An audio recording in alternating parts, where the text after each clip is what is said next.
बेदर गेसाव जाबथिंग्रा मानसिसो बे सैमाफोर बायदि एबसुजों जोजाना हगार हरनाय मानसिसो बेयो धेमाजियाव लुरुन जौदिजों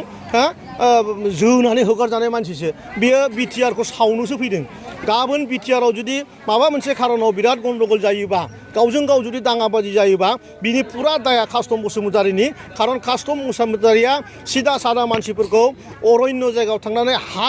इभिक्सननि जायगायाव जिबायदि बियो माने गरम खालामनायनि मोनसे थासारि बानायगासिनो दङ बे एकदम बेदर गेसाव जाग्रा मानसिफ्रासो बे खामानिखौ मावनो हायो बिथांखिनि सेगा गासिबो मोनबाय 2 लाख कुरि बाथौ थानसालियाव अनसाय बिथांखिनि सेगा 10,000 मानसिया 12,000 कुरि मोनखांबाय आरो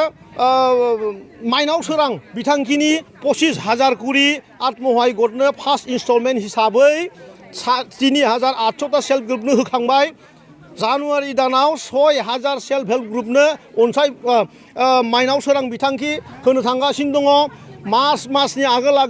12,000 सेल्फ हेल्प ग्रुपनो 50,000 थाखा करि होनो थांगासिनो दङ बेफोर गासिबो खामानि जाबाय बे कास्टम गेसाव बेयो गेसाव एखेबारे गेसाव माने बेदर जाबथिंग्रा मानसिया बिटिआरनि जायगाखौ फैनानै गुबुंले खालामनो नाङा आरो आं बिथांखौ हुकियानि होखायो बिथाङा एवार्ड जाखानानै थानाया मोजां जे नंखाय खोथा बुंनानै बिटिआरनि रायजोनिफ्राय आरो नोंथांमोना भट मोननो हाया कास्टम बसुमतारीया गेसाव मानसि बे मोजां हावायाव थानो हाया मोजां माने मोजां परिबेसाव बे थानो हाया हाग्रामाया गेसाव मानसि बे गेसाव पार्टिजों गेसाव मानसियासो ज' जायो मोजां नावाव गाखोनायाथ' हाग्रामा होननायाथ' फैगौ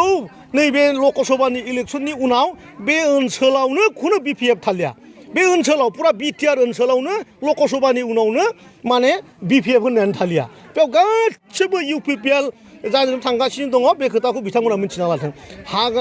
गोदोनाय नावाव गाखोनाया बेबायदि जे माने नुखा होनाखानो बिथाङा माने बे अराव बारसोमना लादों बे गावनि जाम्बानिसो फाव आरोखि दिनै सुपार 50 मिसना सोरनि थाखाय दिनै जे जोङो 12,000 करि स्टुडेन्टफोरनो स्कलारशिप होगासिनो दं सोरनि थाखाय बेफोरबायदि भिजन लानानै खामानि मावनाय गोदो हाग्रामानि समाव खोनादोंमोन नामा गोदो हाग्रामानि समाव मायोमोन बेदर जाहोनानै रायजो राजाखौ जुमाय लोंहोनायासो मोनसे मिशनमोन सेंग्राफोरखौ खिबुआव पिस्तल एसथाब होनानै 20 जन 25 जन सेंग्राखौ मोनसे गलायाव सोना दोननानै मोनाबा मानसि धमखि हैनो थांहोनाय बहाबा सोरखौबा सेटेप खालामनाय बेबायदि बिथोन होग्रा बे दोलनिसोमोन बेफोरबायदि मिशन बिथांमोनाव दङमोन